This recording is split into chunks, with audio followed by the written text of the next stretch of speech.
Assalamualaikum warahmatullahi wabarakatuh. Perkenalkan, saya Novia Kaputri dengan NPM 2241125 Manajemen 22A akan menjelaskan materi penarikan SDM dalam mata kuliah Manajemen Sumber Daya Manusia. Latar belakang. Pada dasarnya, suatu perusahaan atau suatu organisasi ingin meraih suatu keadaan di mana dapat meraih untung yang sebesar-besarnya dan menjaga kelangsungan hidup perusahaan atau organisasi agar selalu dikenal oleh masyarakat. Keuntungan dan kelangsungan hidup perusahaan atau suatu organisasi tersebut didapatkan dari hasil kerja yang dilakukan selama kegiatan perusahaan tersebut berlangsung. Agar terjadi kelangsungan hidup perusahaan, perlu adanya proses penarikan rekrutmen SDM secara reguler. Penarikan dibutuhkan untuk mencapai tujuan mendapatkan SDM dengan berbagai macam alternatif yang digunakan guna menentukan masa depan perusahaan atau organisasi tersebut. Penarikan SDM. Penarikan adalah suatu untuk mencari dan mempengaruhi tenaga kerja agar mau melamar lowongan pekerjaan yang ada dalam suatu perusahaan. Yang dimaksud dengan penarikan tenaga kerja di atas adalah penarikan sumber daya manusia dalam arti mencari atau melakukan penarikan tenaga kerja yang berkualitas. Aktivitas penarikan pada saat calon mulai dicari dan berakhir pada saat lamaran mereka diserahkan. Alasan-alasan penarikan SDM. Berdirinya organisasi baru, adanya perluasan ekspansi kegiatan organisasi, terciptanya pekerjaan-pekerjaan dan kegiatan-kegiatan baru, adanya pekerjaan yang pindah ke organisasi lain, adanya pekerjaan yang berhenti baik dengan hormat maupun tidak dengan hormat sebagai tindakan hukum, adanya pekerja yang berhenti karena memasuki usia pensiun, dan adanya pekerja yang meninggal dunia. Kendala-kendala penarikan, yaitu yang pertama ada kebijakan organisasional. Jadi itu kebijakannya berisi tentang kebijaksanaan promosi, ada atau tidaknya lowongan pekerjaan, kebijaksanaan kompensasi. Jadi besarnya kompensasi akan mempengaruhi minat pencari kerja untuk melamar serius. Kebijaksanaan status karyawan, yaitu kejelasan status karyawan akan menyebabkan animo pelamar yang qualified.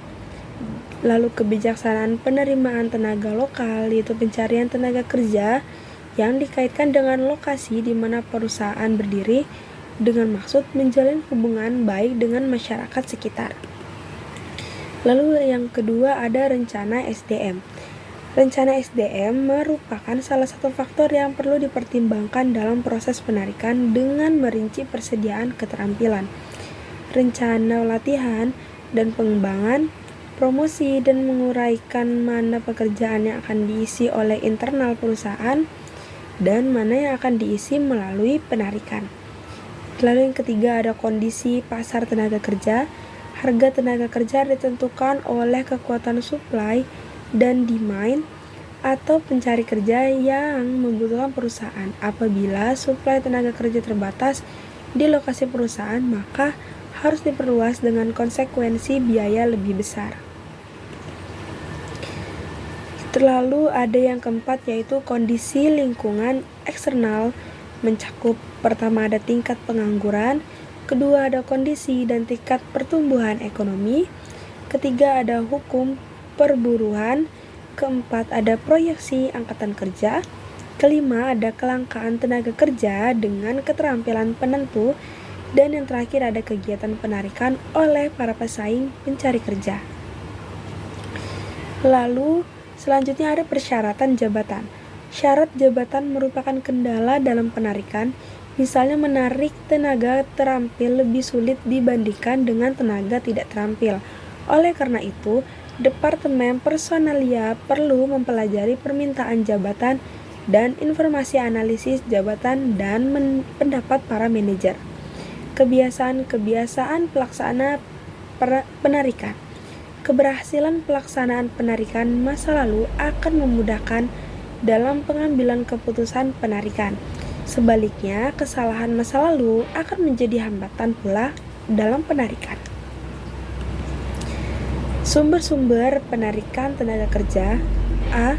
Sumber penarikan dari dalam perusahaan, yaitu berisi tentang menempelkan pemberitahuan di papan pengumuman pekerjaan atau job posting, buletin perusahaan, secara lisan disampaikan dalam rapat karyawan, riwayat kerja karyawan atau personal record, lalu ada daftar kinerja karyawan, ada daftar karyawan senior, arsip file karyawan melalui komputer, bank, dan data bagian SDM. Tujuannya adalah untuk kepentingan peningkatan pekerjaan, mutasi pekerjaan, dan mantan karyawan yang dipanggil kembali. Yang B, ada sumber penarikan dari luar perusahaan. Yang pertama ada walk-in applicant, yaitu penarikan SDM di mana pelamar atau pencari pekerjaan datang sendiri ke perusahaan. Yang kedua, rekomendasi dari karyawan penarikan SDM melalui rekomendasi dari karyawan perusahaan yang sudah lama bekerja.